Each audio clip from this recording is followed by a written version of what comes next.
Um abraço para você, seja bem-vindo a mais um COBcast, o podcast oficial aqui do Comitê Olímpico do Brasil. Eu sou o Fabrício Crepaldi, estou aqui mais uma vez em mais essa edição do COBcast, mais um episódio especial. A gente sempre trazendo aqui os atletas, as personalidades, todo mundo que faz o time Brasil se tornar cada vez mais uma potência olímpica. E hoje no nosso programa a gente tem uma dessas atletas que é uma das grandes responsáveis nos últimos anos por levar o nome do Brasil ao lugar mais alto do pódio em diversas competições, sempre conquistando muitas medalhas. Antes de falar com ela, eu vou lembrar a vocês que se inscrevam no nosso canal no YouTube do Time Brasil, também assinem lá o COBcast no Spotify para receber as notificações, ficar por dentro e sempre ficar sabendo dos nossos episódios quinzenais aqui do COBcast. E eu vou começar já agradecendo muito essa presença ilustríssima, porque não é todo dia que a gente recebe campeã olímpica, campeã mundial e agora número 1 do ranking mundial na sua categoria. Rafaela Silva, muito obrigado pela sua presença, seja muito bem-vinda. É legal você dar uma entrevista, fazer um bate-papo assim, sendo o número 1 do mundo? Você chega mais tranquila? Como que é? Seja muito bem-vinda, muito obrigado. Muito obrigado pelo convite, é um prazer sempre contar um pouquinho da minha história. E é diferente, né? Porque a última vez que eu fui primeira do ranking mundial faz 10 anos. Foi depois que eu ganhei o Mundial no Rio em 2013. Então, fala, por favor, como que é para você ser a primeira do ranking nesse momento tão importante da sua carreira, né? Você chegou a perder todos os seus pontos, né? Por conta do período que você ficou afastada. E aí você já consegue alcançar essa posição tão importante. Qual o significado disso para você? Para mim está sendo um período muito importante e gratificante, porque eu ficava sempre acompanhando o ranking, né? E o meu objetivo é sempre estar subindo ali para estar pelo menos entre as 8 para entrar numa competição como cabeça de chave, que dá uma certa vantagem nas competições. E na primeira competição do meu retorno, a minha credencial não tinha nem número, porque eu nem aparecia na zona de classificação, não era nem... Fui procurar no 100, não tinha, no 200 também não tinha. Eu falei, nossa, tá feio o negócio. Aí depois que eu ganhei 2 pontos de participação na minha primeira competição, eu virei 185 do ranking e sabia que ia ser um caminho bem longo, bem árduo. Então eu estou muito feliz de conseguir em tão pouco tempo esse feito. E hoje eu tenho aqui ao meu lado João Gabriel Rodrigues. Tudo bem? Tudo bem com o senhor? Produtor do Grupo Globo, né? Especialista em esportes olímpicos, acompanha inúmeras competições do esporte olímpico pelo mundo. Ela, há 10 anos atrás, era número 1 do mundo. O que você fazia há 10 anos atrás?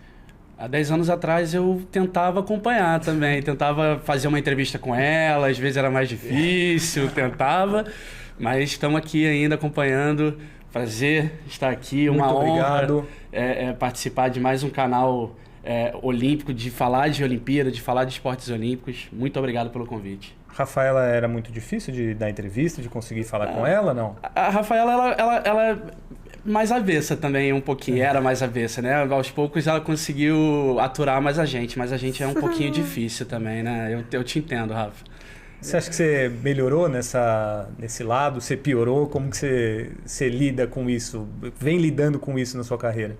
A gente tem que acostumar, né? Porque isso vem junto com o sucesso. Se a gente quer ganhar, a gente quer estar no pódio, a gente sabe que vem esse lado.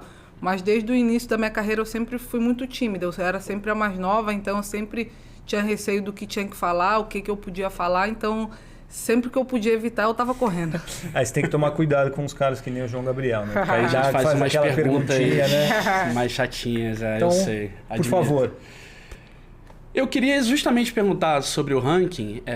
Você adotou uma estratégia diferente da maioria dos judocas do Brasil nesse ano, né? A maioria está disputando 2, 3 competições. Você foi a quase todas, foi a todas esse ano já. Fominha, né? Eu amo competir. Se puder fazer 20, 30, eu tô lá competindo, mesmo sabendo que eu só posso acumular os meus 6 melhores resultados no ano.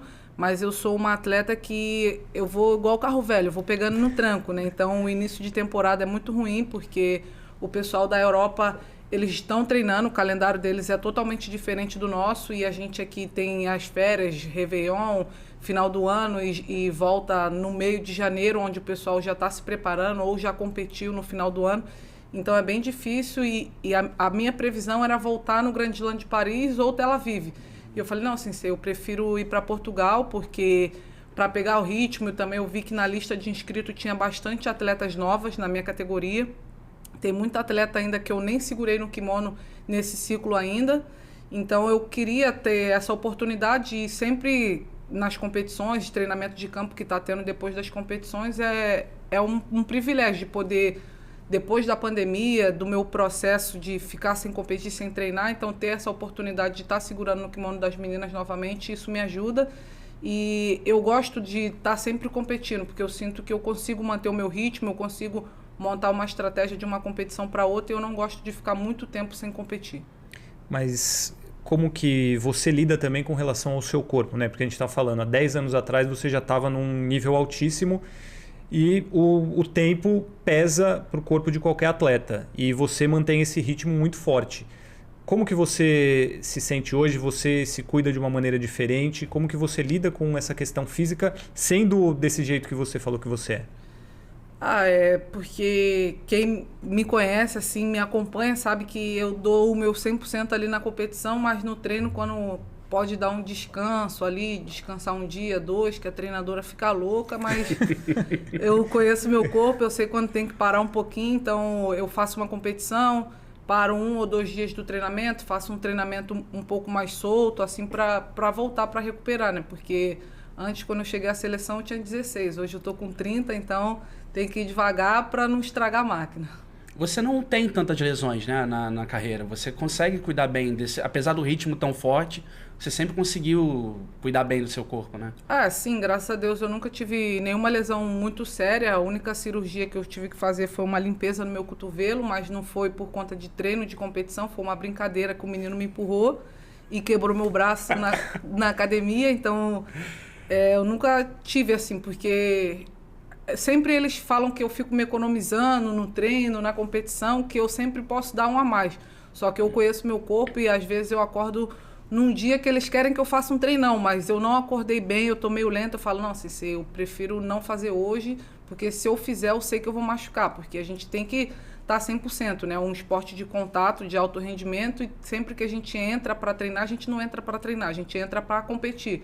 Porque assim como eu estou estudando a minha adversária, ela também está me estudando, e ninguém quer cair. Então é sempre uma competição.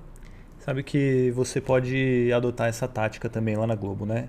Um dia você acorda assim, não tô bem, fala assim, chefe, eu não vou. Chefe, hoje eu não faço vou, isso não, tá? Hoje eu não vou. Amanhã eu vou acordar mal também? Também não vou. Só que aí você tem que ganhar a medalha de ouro olímpica, mundial, depois tem que se garantir nas suas matérias. Nas matérias eu até me garanto, agora medalha não é muito comigo não consigo. Você não teve um passado como judoca? Pior que eu treinava quando era criança, só que eu virei jornalista, né, Fabrício? Eu tive um motivo para isso. Não, mas eu ia perguntar justamente sobre isso, porque acho que o judô ele é uma iniciação para todas as crianças praticamente, né? A criança aprende muita coisa no judô, tem aquela história de você aprende a cair no judô quando você é criança. Você trouxe isso da sua vida, você teve um começo diferente, você queria jogar futebol, né? Assim, fala um pouco sobre esse seu início e o que o judô te trouxe nesse sentido para a sua vida, assim, de ensinamentos que o judô tem. Para mim foi... Eu cresci na comunidade, né, na Cidade de Deus, então eu já era acostumada a brincar na rua, subir no muro do vizinho para pegar bola quando caía, eu corria atrás de pipa. Então, eu tinha uma coordenação já diferente. Então, o meu professor Geraldo Bernardes, na época, ele queria que eu desse mais importância para essa como é que se fala? Deixa eu ver. Não sei a palavra certa, assim, mas ele falou que eu tinha uma coordenação diferente das crianças da minha idade. Então, eu comecei a treinar com 5 anos. E quando o meu pai foi me inscrever, tinha judô, dança e futebol. Na hora que a moça apresentou essas 3 opções, eu falei que eu queria jogar futebol, porque Dança eu nunca levei jeito. Futebol era a única modalidade que eu conhecia, porque eu nunca tinha escutado falar em judô, eu não sabia nem o que era. Então eu falei, não, quero futebol. Só que quando eu fui participar da primeira aula, só tinha menino, não tinha menina. Então eu treinei durante um tempo, participei de algumas competições e eu queria sempre estar ali, porque para eu brincar na rua, como eu gostava de brincadeira dos meninos, eu tinha sempre que me provar que eu era melhor que eles, que eu poderia ser melhor, que eu sabia fazer aquilo para eles poderem deixar eu brincar. Então, desde muito nova, assim, eu sempre tive que me provar, sempre tive que batalhar para ter um espaço, para ter uma voz. Então, acho que no início assim da minha carreira foi esse o diferencial que o meu professor viu, que o meu treinador viu, Geraldo. E quando foi o momento que você falou, não, então eu não conhecia judô, mas nesse momento eu vi que é o que eu quero fazer?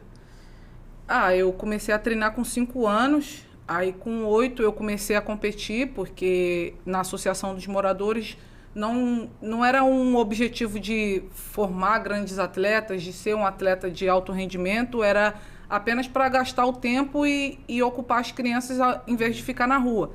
E com 8 anos o Geraldo já me federou, começou a colocar para competição, e eu vi que quando eu ganhava as competições, porque às vezes na minha categoria não tinha para quem lutar, então eles colocavam um menino ou me colocava 2 categorias acima onde tinha gente para lutar, e foi onde eu vi que ali dentro do judô eu consegui um respeito, eu poderia brincar, eu poderia ser quem eu era, quem eu queria ser.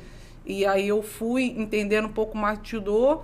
Não gostava muito de treinar, porque eu não me dou muito bem com negócio de repetição, e eu só queria competir. E o professor sempre falava que minha hora ia chegar, mas eu não sabia nem o que era seleção, o que era Olimpíada, nunca tive muito contato com essas coisas, até que nos meus 12, 13 anos, que aí já podia participar de campeonato brasileiro, essas coisas, eu fui levando um pouco mais a sério, porque eu comecei a viajar, a ganhar algumas competições um pouco mais importantes, e eu fui entendendo o que era uma Olimpíada, o que era um campeonato mundial. Teve os Jogos Pan-Americanos do Rio, 2007, o Mundial, e onde eu fui acompanhar, eu fui ver e eu pude ver aqueles grandes atletas, e foi onde eu me vi, assim, onde eu queria estar. Hoje você gosta de treinar? Não. Não.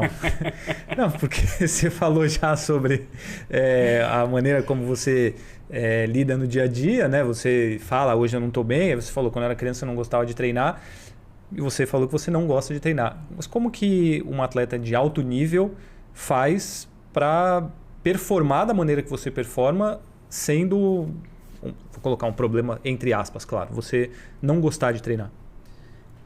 Como o professor Ney sempre me cobrava, me puxava a orelha pós-competição, pós-treinamento, ele sempre falava que eu cheguei do jeito que eu treinava, do jeito que eu ia para as competições, só que as meninas começavam a me estudar e às vezes eu batia na trave e não ganhava uma medalha num momento importante.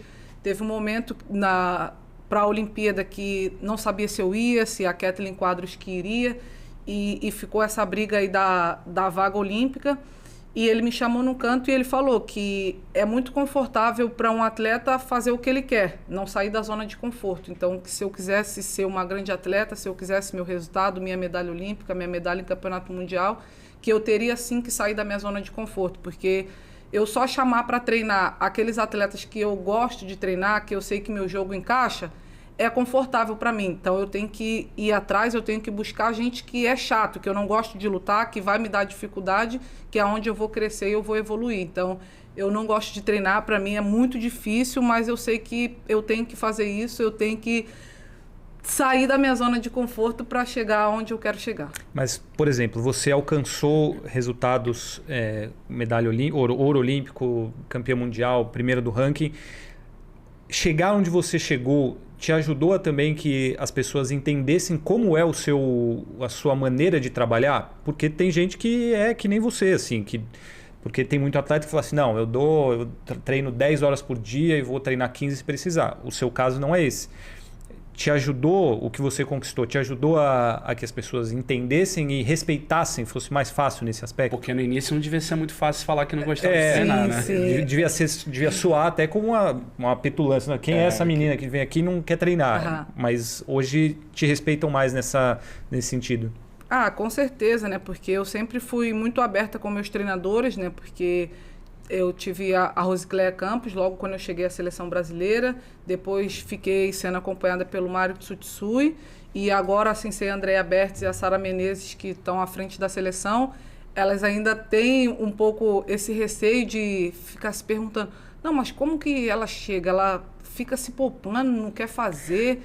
Aí ela falou que agora eu passei 4 meses na Europa, janeiro, fevereiro, e ela falou: se você está achando que você veio aqui só para competir e não treinar, tá enganada, que a gente vai treinar assim, mesmo que não vá fazer um randori, não vá fazer um treino pesado. Não, a gente vai ali pro canto, fazer uma parte técnica, mas quando eu falo que, não, Sensei, hoje não dá para mim, eles, mesmo não entendendo, eles não implicam muito com isso, porque eu sempre falo para eles que, independente se eu treinei ou se eu não treinei, eu tenho que estar bem comigo mesmo, porque as pessoas sempre comentam que quando chega no tatame ou quando vai me ver treinando, mesmo eu não gostando, eu estou sempre sorrindo no tatame, porque na parte que é a hora da luta, é a hora que eu mais gosto, porque é como se fosse uma competição.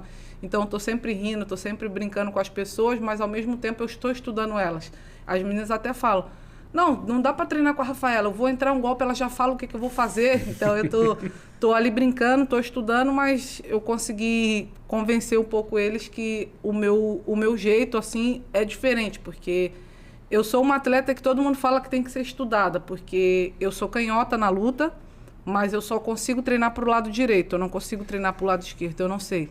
E as pessoas falam: não, mas como assim? Eu falei: eu não sei, eu sou toda descoordenada, mas na hora sai. Você tem 13, 14 anos como profissional, mais ou menos, né? Eu entrei na seleção final de 2008. E durante esse tempo todo você passou por várias coisas. Teve a questão 2012, aquela questão toda na Olimpíada e o pós também. Teve o período fora. Como você consegue lidar com isso? Como você consegue ter a tua sequência de treinos e também não desanimar e saber que, uma hora você não tá tão legal, mas tem medalha olímpica, tem medalha de mundial, tá agora líder do ranking. Como é que você consegue chegar nesse momento? Desde o meu retorno da Olimpíada de Londres, que eu acho que foi o meu primeiro grande baque assim, na minha carreira, que eu fui para a Olimpíada como chance de medalha, eu era a 4ª do ranking mundial, atual vice-campeã do mundo, e eu acabei ficando sem medalha, e eu vi no olhar das minhas adversárias, quando eu cheguei na área de aquecimento, que elas estavam surpresas que eu tinha perdido, mesmo eu muito nova, com 19 anos, na minha primeira Olimpíada, e foi onde eu entendi que se as grandes atletas, campeãs mundiais, medalhistas olímpicos, elas me respeitavam daquela maneira, que eu poderia sim ter alguma coisa de especial. Alguns treinadores das minhas adversárias vieram falar comigo que não era para eu chorar, que eu era muito nova, que eu tinha muita coisa para conquistar ainda, que eu poderia ficar tranquila, que a minha medalha olímpica ia chegar. Então eu fui acreditando mais em mim, mais no meu trabalho, e eu não sei assim falar. Aí quando eu voltei da Olimpíada de Londres, eu conheci a Anel Salgado, que é a minha coach, eu trabalho com ela até hoje, e a gente vai fazendo esse trabalho mental, porque às vezes eu estou num período muito bem, hoje eu sou líder do ranking, mas eu também não posso chegar numa competição, agora minha próxima competição é o Campeonato Mundial, e achar que eu vou cair numa chave muito fácil com um atleta que eu nunca lutei, que não está bem no ranking mundial, e porque no judô hoje a gente vê que um atleta de um país que não tem tanta hegemonia na modalidade está ganhando lutas, está andando na chave, então hoje a gente tem que ter muito cuidado, então ter esse conhecimento de ter o pé no chão, saber quando eu tenho que entrar um pouco mais agressiva, a hora que eu tenho que entrar mais calma, estudar o meu adversário. Então, nesse trabalho mental assim tem me ajudado bastante ao longo desses anos. Eu ia perguntar exatamente sobre isso, né? A sua carreira ela é marcada por muitos altos, alguns momentos mais complicados, você citou esse de Londres, o tempo que você ficou afastada.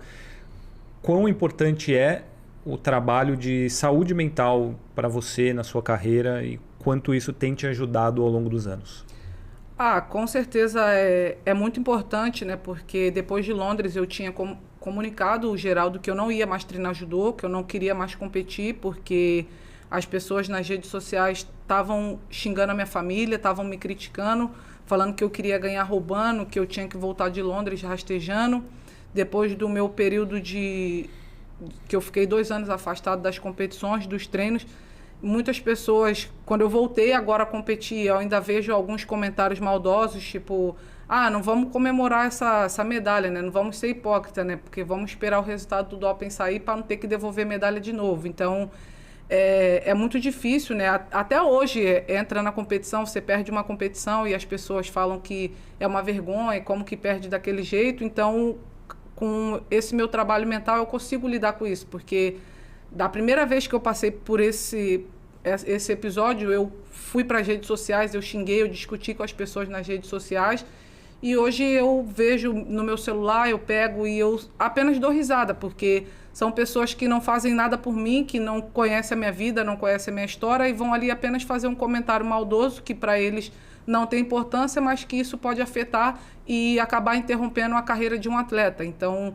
eu acho isso importantíssimo, ainda mais em esporte de alto rendimento, que hoje eu tenho anos de experiência, então eu consigo conviver com isso. Até algumas pessoas ao Merradoc falam assim, nossa, você viu que postaram um vídeo lá da menina te ganhando? Eu falei, não, eu vi sim, fui lá, vi os comentários, aí o pessoal, não, mas como que você consegue? E hoje eu consigo lidar com isso, e tem atletas novos que estão chegando à seleção, não só de judô, mas de outras modalidades que não estão preparados para isso ainda, assim como eu não estava no primeiro momento. Então, se eu pudesse dar um conselho, sim, trabalhar a parte mental, que para mim foi fundamental, e hoje eu consigo lidar muito bem com isso e tem me ajudado bastante nas competições e no meu dia a dia. Essa questão toda que você passou depois de Londres, é algo que você tem um ressentimento ainda pelo que as pessoas te falaram, né? Escreveram no caso? É algo que você não esqueceu? Como que isso tá vivo para você? Porque 4 anos depois você vai lá e é campeã olímpica dentro do Brasil, e aquelas mesmas pessoas muito provavelmente estavam comemorando a sua medalha. Como que você lembra desse episódio muito, muito triste que você passou depois da Olimpíada de Londres?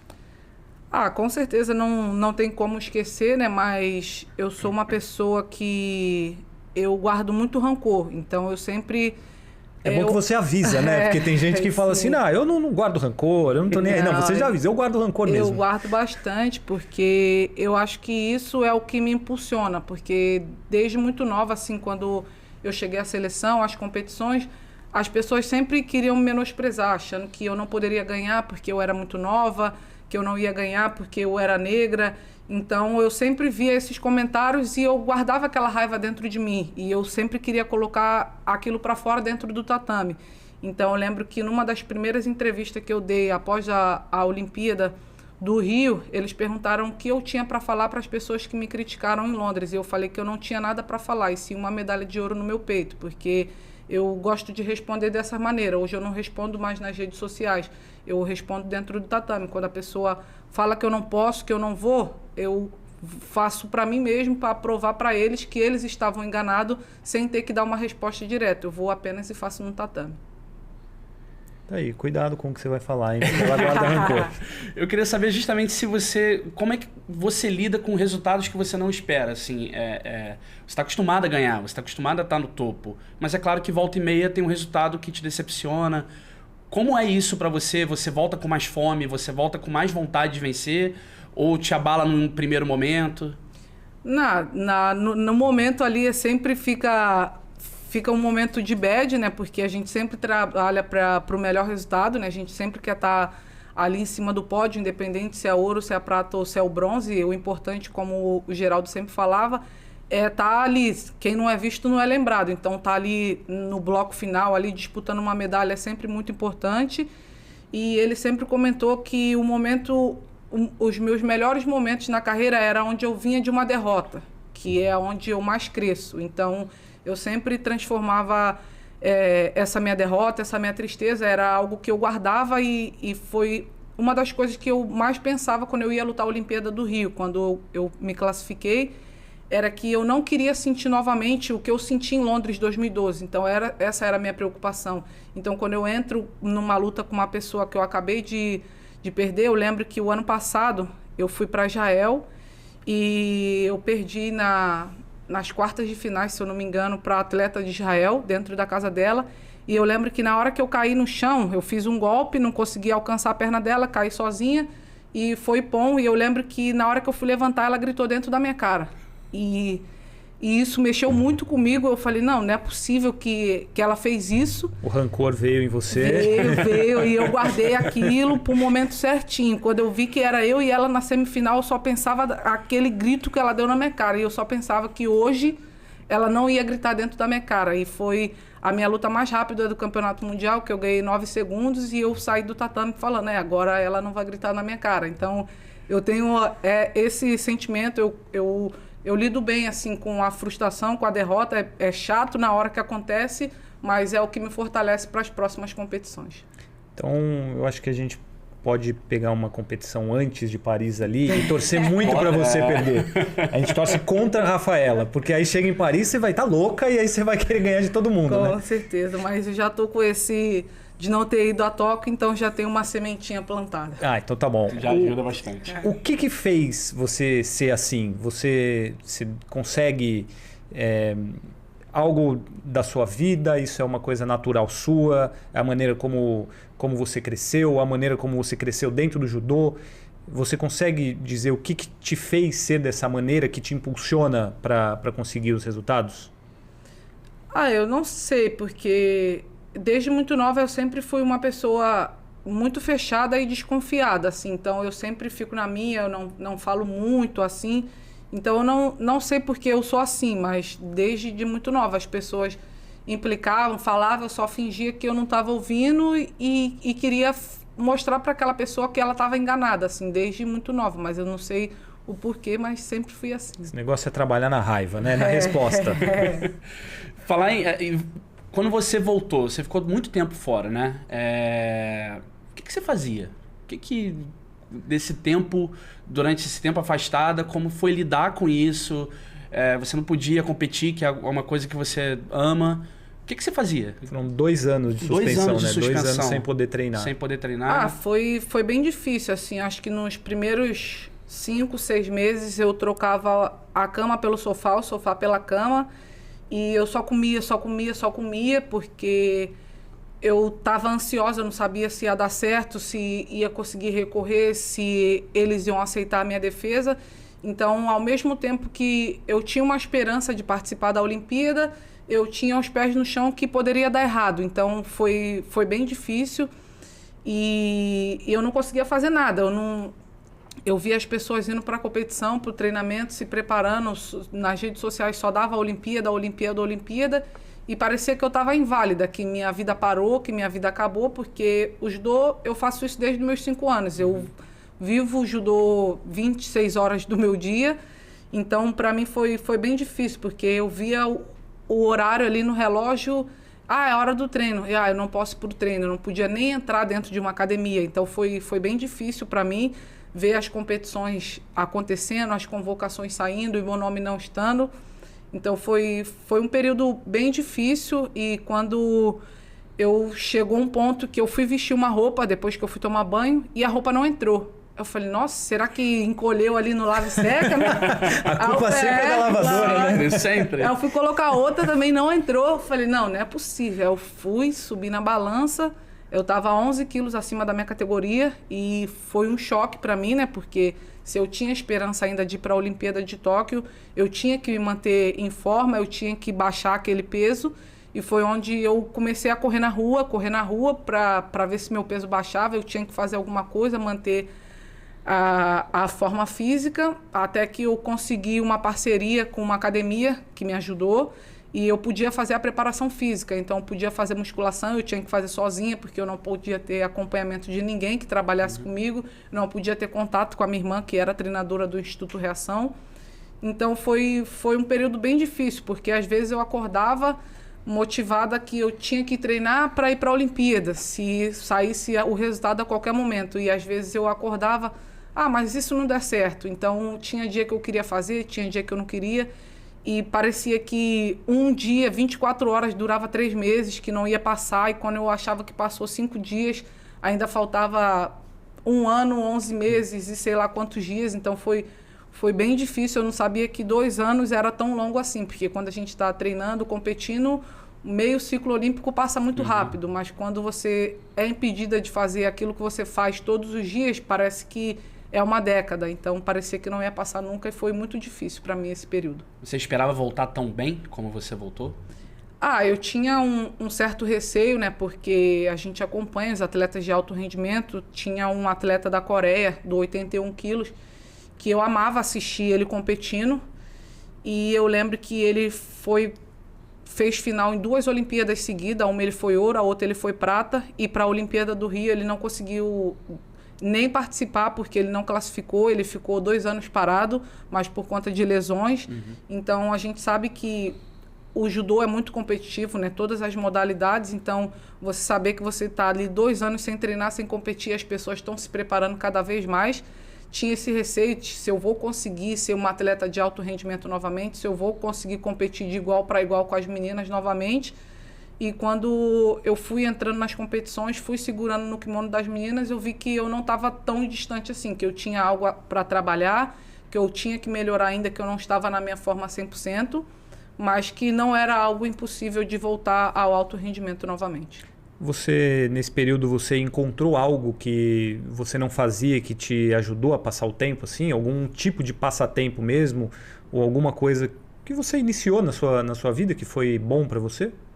Não, eu ficava acompanhando as competições de judô de madrugada lá, assistindo vídeo, estudando minhas adversárias, algumas atletas novas que estavam aparecendo, porque eu sabia que 2 anos estava muito longo, mas que uma hora eu ia voltar, porque era o que eu queria de fato. Eu coloquei na minha cabeça, eu entendi que para Tóquio eu não poderia ir defender o meu título, mas que se para Tóquio eu não podia ir, para Paris eu tinha certeza que eu ia. Então esse era o meu passatempo. O quão satisfatório é para você conseguir tudo que você tem conseguido depois disso que você passou? Eu acho que tem um gosto ainda mais especial, né?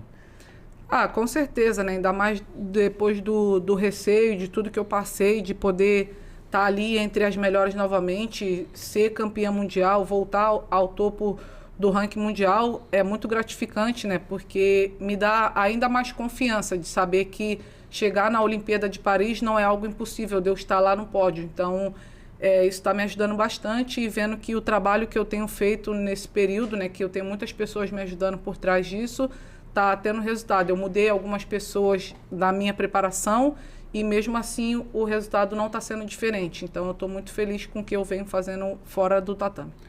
Você diz que não gosta muito de treinar, mas você acabou de falar que você estuda muito, né? Você assiste a muitas lutas das suas adversárias, você se preocupa muito com isso, de analisar contra quem você vai lutar depois? Que também não deixa de ser uma preparação, Sim, né? É uma Muitas preparação vezes tão importante quanto o treino físico, né? Com certeza. Eu estou sempre estudando minhas adversárias, as minhas lutas, principalmente, né? Porque eu tento entender como eu perdi, como que aquela atleta entrou aquele golpe, ou então eu procuro uma luta daquela adversária que está me dando dificuldade com uma outra canhota para ver se eu posso arriscar algum outro golpe, se alguma pegada incomoda um pouco mais. Então, o meu hobby, a minha parte ali fora do tatame, fora do treino, é estar estudando as minhas adversárias. Eu estudo bastante, eu sempre estou analisando a chave, eu entro lá na lista de inscritos, eu vejo quem está na competição, quem pode cair perto de mim na chave, na hora do sorteio, e eu tenho estudado bastante as minhas adversárias. Agora, no Mundial, eu sei que eu vou cair para o lado da atleta do Kosovo, que é a atual campeã olímpica, a coreana, que ainda nesse ciclo eu não consegui ganhar dela, e a japonesa, que eu fiz a final do Campeonato Mundial do ano passado. Então, hoje os meus treinos estão direcionados para essas atletas. São essas que a gente tem que secar um pouquinho? Isso. Ou torcer para uma derrotinha aí nessa... um grito na cara. Não precisa ser no Mundial, né? Não, no Mundial não. Ele pega outra competição ou dá um grito na cara ali para o negócio voltar em Paris. Mas você está na liderança do ranking, você tem conquistado essas competições. Para quem não tem a noção, para quem não acompanha o judô tão de perto e está acompanhando a gente, isso te coloca, de fato, numa posição, não de favoritismo, mas com certeza de candidata a medalhar em Paris, pela sua experiência que você já teve na medalha de ouro no Rio, e pelo seu nível, o nível que você está hoje, o que você está sentindo de você mantendo esse ritmo, a medalha, ela vai acontecer ou não vai acontecer, isso depende. Mas ela é uma realidade ou ela é um sonho? Eu acredito sim. Hoje, depois desses meses que eu tenho feito de competição, das competições que eu tenho participado, e eu acredito sim que é uma realidade, né? Porque são atletas que ficaram em terceiro, em quinto, em sétimo no Campeonato Mundial. Eu já lutei com algumas e eu ganhei, então não é algo impossível. Elas também estão ali terceiro, quarto, quinto do ranking mundial. Eu já pude lutar com bastante atletas. Tem atletas novas, a atleta da Ucrânia, que é bicampeã mundial, foi bronze na Olimpíada, só que na categoria 48 quilos, só que ela é mais alta do que eu, acho que uns 6, 7 centímetros, e eu ganhei dela nas últimas competições. É uma atleta que vem criando bastante dificuldade na categoria. Ela já ganhou de pelo menos umas 3 atletas importantes na categoria que são canhotas, que é o meu estilo de luta, e quando eu tenho que lutar com ela, eu tenho que virar minha base para a direita, então eu tenho que fazer um trabalho que eu nunca fiz em competição na vida. Então eu acredito sim. Eu acho que o ranking em si não dá uma garantia de medalha, né? Porque na Olimpíada de Londres eu era a 4ª do ranking e fiquei sem medalha. Na Olimpíada do Rio eu era a 14ª. Eu entrei como a última da lista. Se eu caísse para a 15ª, eu ia entrar como cota pela Olimpíada ter sido no Brasil. Então acho que isso de fato não é uma garantia, mas eu acredito que o que eu venho fazendo nas competições, as atletas que eu venho lutando, que eu ganhei ou que eu perdi, eu acho que isso sim torna uma realidade a minha medalha em Paris 2024. Qual é a tua maior dificuldade hoje na tua preparação? Seja física, seja mental, nesse caminho até Paris, o que você está focando mais? O que você tem feito de diferente em relação ao que você fez nos últimos ciclos olímpicos? O que eu mais tenho dado importância assim, nesse meu novo ciclo para Paris 2024 é na parte física, porque eles falavam que nas competições, no scout lá que a confederação fez, eu, quando chegava no Golden Score, que era o ponto lá para acabar a luta, decisivo, eu cansava e acabava perdendo a luta. Então hoje eu vou para a competição e eu fiz Golden Score de 11 minutos, fiz Golden Score de 7 minutos, que além dos 4 de luta, eu fiz mais 7, 11 minutos extra de luta. E as pessoas comentaram, nossa, mas ela tá bem, ela levanta antes dos adversários, ela vai para cima. Então é nessa parte que eu tô dando mais ênfase no meu ciclo, porque hoje o judô, as regras vêm mudando bastante, então tá bem dinâmico, uma pegada diferente, um gás a mais ali, que você dá uma pressão no atleta, você consegue fazer uma punição e tá dando muita diferença na competição. Então é essa parte que eu tô focando para esse ciclo. Você falou sobre uma atleta, acho que é da categoria 48 quilos, né? A mudança de categoria acontece no judô, né? A gente tem o Daniel Carguinin, por exemplo, que mudou de categoria recentemente, tem conquistado medalhas. Uma curiosidade que eu tenho, acho que muita gente tem, é muito diferente, assim, o que muda você lutar contra determinada categoria? É só o peso ou a técnica? Você precisa adaptar a sua forma de lutar? Um caso desse que vem de uma categoria mais baixa, o que muda? Da minha categoria para baixo são as atletas mais rápidas. Então, da minha categoria para cima, as meninas lutam um pouco mais parada, a luta é um pouco mais lenta. Então, quando você vai treinar com uma menina de uma categoria de baixo, você vai ter que usar muito mais força física, porque se o meu jogo é parado, eu tenho que parar aquela atleta. Então, às vezes, por equipe, eles forçam subir de categoria para lutar e geralmente quando a gente vê... no peso pesado, vai lutar um peso pesado, que é acima de 100, e um atleta do 100, ele força essa categoria. Você vai reparar que o atleta do 100 sempre vai estar correndo, ele não vai parar na frente do atleta da categoria peso pesado, porque ele leva uma certa vantagem. Ele é mais forte, ele é mais pesado. Então, tem algumas atletas que subiram de categoria que elas ainda têm um pouco essa velocidade. Então, a gente tem que adaptar, por isso que eu falei que eu estou focando mais um pouco na parte física, porque é diferente. E eu subi para os 63 quilos hoje, é diferente, mesmo que seja uma categoria. Essa atleta, ela subiu 2 categorias, ela pulou do 52 e foi para o 57. E a cada categoria, porque aqui no Brasil, não tem tanta diferença você trocar de categoria. Mas lá fora é muita diferença, porque o pessoal lá da Europa, eles tiram muito peso. Então, se eu for lutar com uma atleta de 63 quilos, num treinamento de campo, ela não está com menos de 69 quilos. Então, para eu chegar no 69, nem em 6 meses encalhada no sofá eu consegui isso. Você falou essa história de tirar peso, até quando eu estava tentando marcar a entrevista, não lembro quem me falou assim, ela deve estar tirando peso, aí tá difícil. Como que é esse período de ganhar peso, perder peso, tirar peso? Vocês fazem umas loucuras assim para esse peso mudar rápido? Como que é essa rotina quando está nessa situação? Para mim sempre foi muito difícil, né? Porque eu tô nessa categoria desde 2008, então já vi muitas atletas trocando de categoria e eu tô ali me mantendo. E na minha categoria tem 2 biotipos: há atletas que são um pouco mais altas, que é o meu caso, e são magrelas. E as atletas que são mais baixinhas, elas são um pouco mais musculosas. E é bem difícil, no meu dia a dia, assim, eu fico próximo de 61, 62 quilos, então eu tenho que perder 5 quilos para competir. E nos meus 2 dias ali que antecede a minha pesagem, eu ficava praticamente sem líquido, comendo o mínimo do mínimo possível, então era bem difícil, o humor fica daquele jeito ótimo.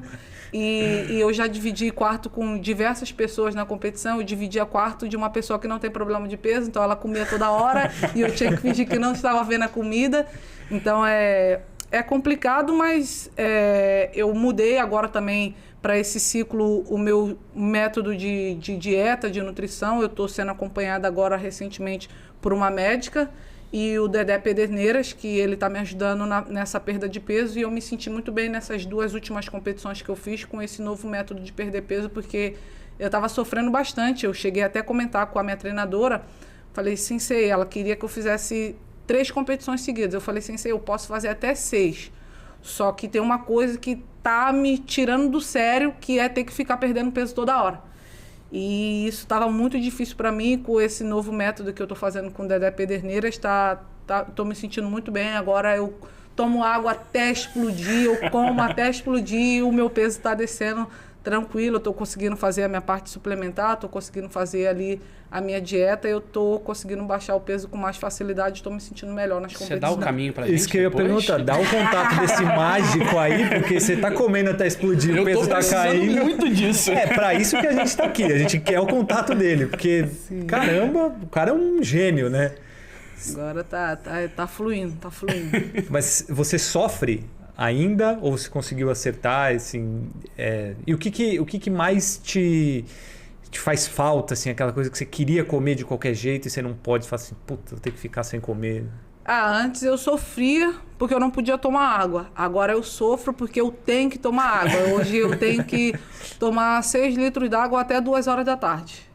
Caramba. Então, É bastante. Aí eu vou passar mal, minha barriga tá cheia e eu tenho que tomar água. E essa é a dificuldade, mas eu posso comer o meu docinho ali, eu posso comer alguma coisa aqui, porque agora, em pouco tempo, eu consigo fazer a minha dietinha certa e baixar o peso. Você consegue dormir? Porque você não acorda para ir no banheiro? Toda hora. É uma parte difícil, porque eu amo dormir, eu durmo muito pesado e eu dormia a noite inteira, agora eu não consigo dormir a noite inteira.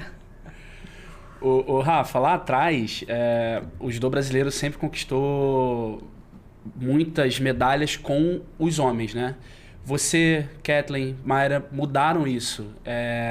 Como você vê o caminho do judô feminino aqui no Brasil? O que ajudou a mudar? O que ajudou a vocês aparecerem tão bem? E se você vê que esse caminho vai continuar, se tem lastro ainda? Eu acho que o trabalho que cada uma vem fazendo no seu clube, né? Porque antes a gente entrava nas competições bem desacreditadas, né? A gente não tinha uma campeã pan-americana na equipe quando eu cheguei à seleção. E a gente vem acreditando, né? Eu lembro até o ano passado que quando eu ganhei o campeonato mundial, que a Mayra foi dar uma entrevista depois, ela falou, não, quando eu vi a Rafaela ganhando ali, eu sabia que era possível. E ela foi lá, ganhou o tri dela. Agora em Tel Aviv, eu encontrei a Kequinha antes de ir embora e ela falou assim, eu tava na arquibancada assistindo vocês lutarem ontem, vocês estavam sangrando, vocês estavam com um negócio ali. Porque eu falei, não é possível. E eu vi que a competição estava pegando fogo, vocês estavam dando tudo. E ela foi campeã no dia seguinte, né? Então, acho que o que cada uma deixa no tatame ali antes da outra lutar, né? Porque em Mundial e Olimpíada, cada categoria luta num dia. Então, foi o que aconteceu comigo na Olimpíada do Rio.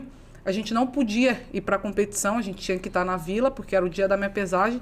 E eu conversei com a comissão técnica e eu falei para o professor Ney Wilson que eu tinha que ir na competição, porque eu gosto de sentir adrenalina, de saber como que o ginásio tá, como que tá a atmosfera da competição. E eu lembro que logo quando eu cheguei lá no Parque Olímpico, a Érica, o nome dela, ela não tinha nem aparecido ainda no túnel, e o nome dela apareceu no telão e os brasileiros começaram a bater o pé na arquibancada, todo mundo gritando Brasil, Brasil. Eu falei, eu tenho que sair correndo daqui agora, que eu já queria lutar, já queria entrar no tatame. Aí eu lembro que na hora que eu tava descendo para ir embora, eu encontrei uma amiga minha, que era atleta da Romênia, vice-campeã olímpica, a Caprioro. Aí eu passei por ela e eu falei assim, amanhã eu e você na semifinal. Ela, Deus te ouça. Graças a Deus, Deus me ouviu. Fui eu e ela na semifinal. E você ganhou? Eu ganhei. Era uma atleta muito dura, né? Vice-campeã olímpica, tava 3-3, mas deu tudo certo no final. O ouro olímpico é a grande emoção da sua vida? Ah, com certeza, né? O sonho de qualquer atleta de alto rendimento, não só ir para uma Olimpíada, porque já é gratificante, porque muitos atletas tentam e nem todos conseguem o feito de participar de uma Olimpíada e, além de ter conquistado a medalha de ouro, ter conquistado no Rio de Janeiro, a 5 minutos da minha casa, com a minha família, com meus amigos, com a maioria das pessoas que fizeram parte da minha trajetória. Então, com certeza, foi um feito, assim, um marco muito grande na minha carreira. Agora, você é um exemplo para atletas, para mulheres negras, para crianças, para muita gente.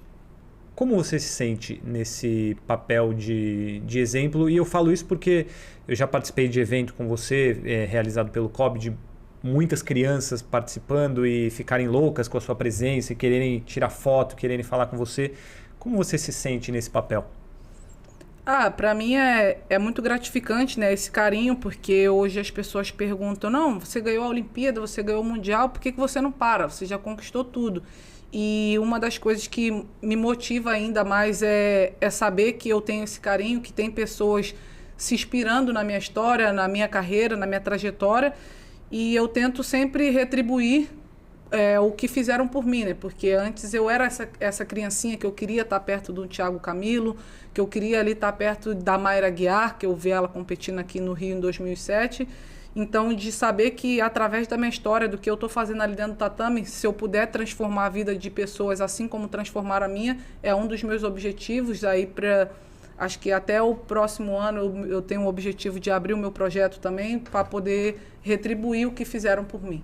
Você tem planos de parar já ou não passa pela sua cabeça?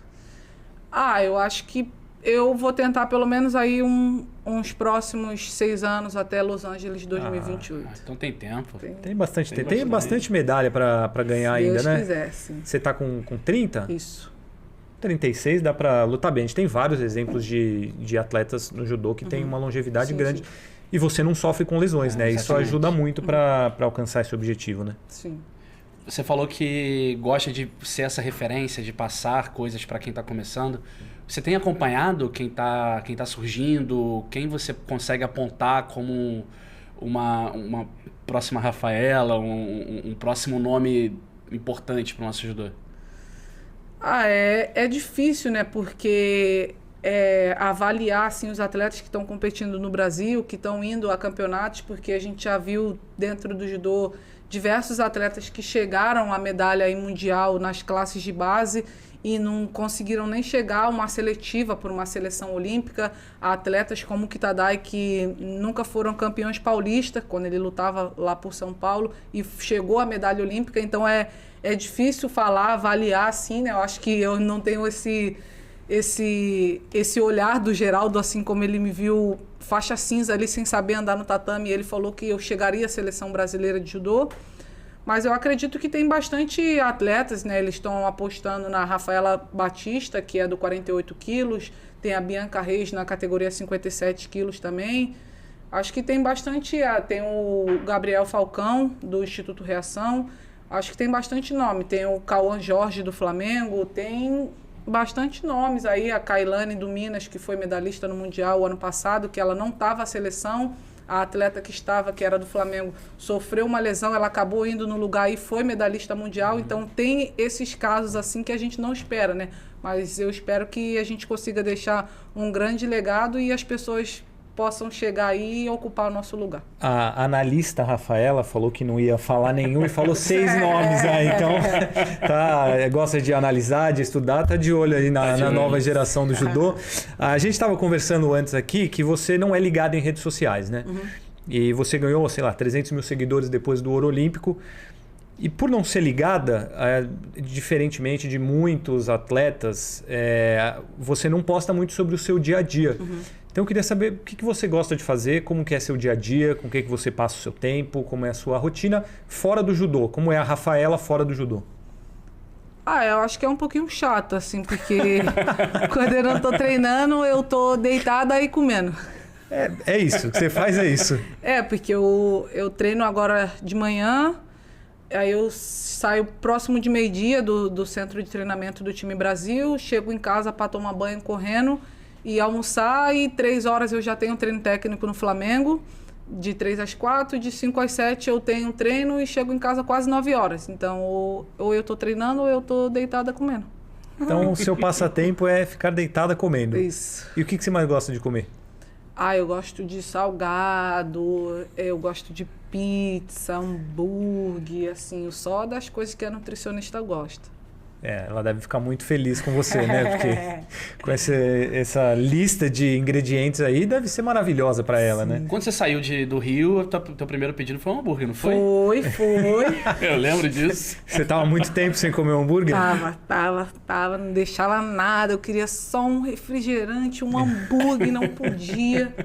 Aí eu lembro que na primeira entrevista perguntando, mas o que você quer fazer agora que você é campeão olímpico? Comer um hambúrguer.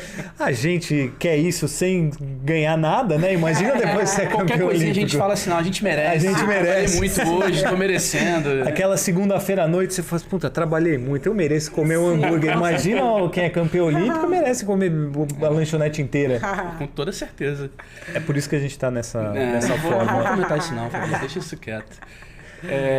A gente estava falando justamente das redes sociais e lá atrás foram um problema para você, né? Essa questão de como reagir. Você estava falando também que você que cuida das suas redes.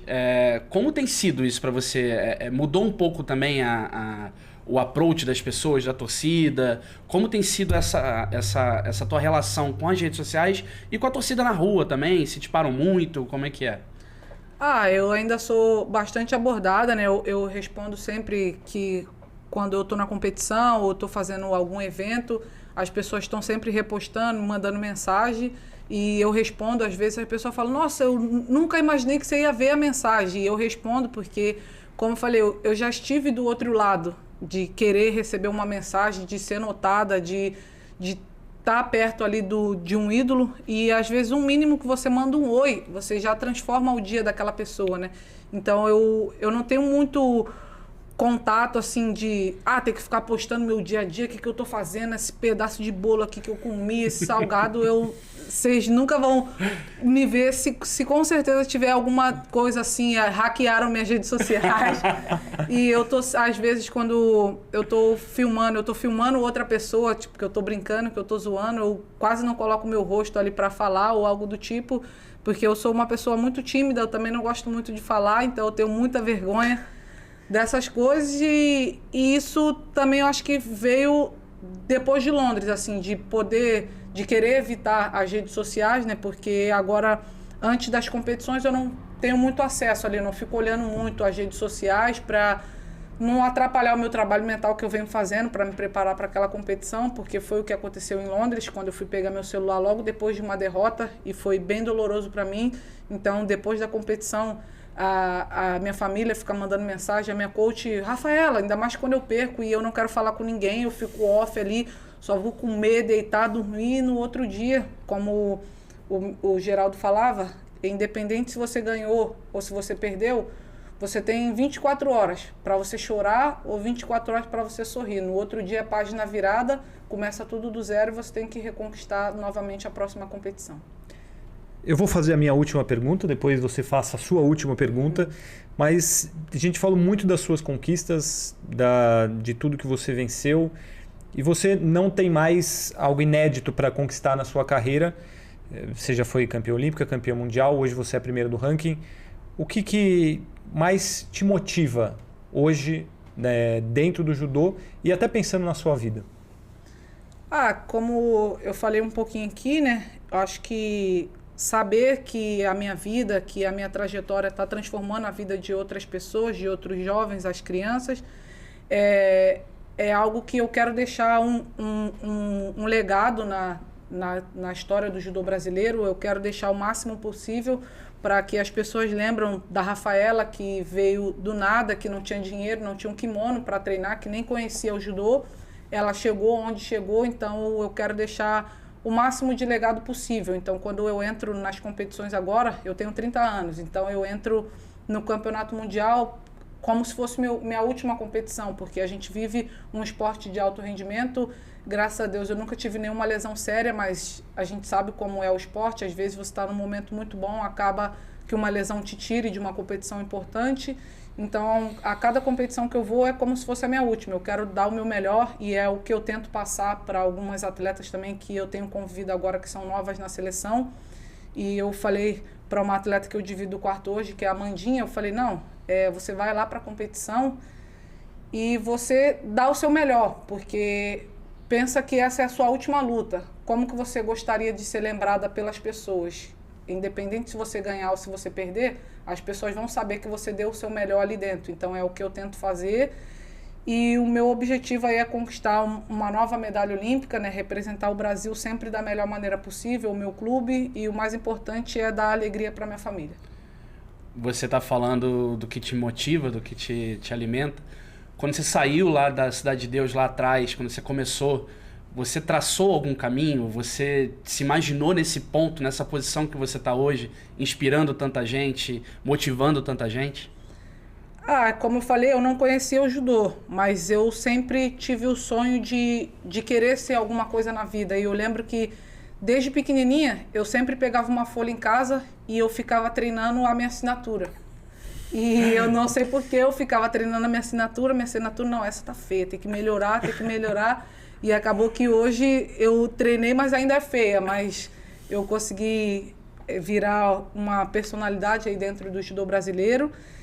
E isso me motivou bastante, né? Porque quando eu entrava nas competições, eles sempre falavam que vinha aqueles favelados, aqueles barulhentos, e isso me motivava ainda mais, porque a gente não depende da nossa cor, a gente não depende do nosso dinheiro, né? Porque a gente depende do que a gente vai fazer ali dentro daquele quadrante, que é na hora da competição, da luta, independente se você foi criado na Europa, ali na beira da praia, com a maioria com mais dinheiro do que eu, e eu trabalhei mais que você. Então, acho que ali na competição ganha quem tem mais vontade, independente da melhor preparação, de uma preparação ruim, porque às vezes a gente vem de um período não tão bom assim de preparação, teve uma lesão no meio, teve algum problema pessoal, e você consegue fazer uma boa competição. Então, eu acho que, independente da sua raça, da sua cor, se você tem perseverança, você tem um sonho, você tem um objetivo, eu acho que se você for atrás, eu acho que eu consegui provar um pouco isso, que a gente consegue realizar.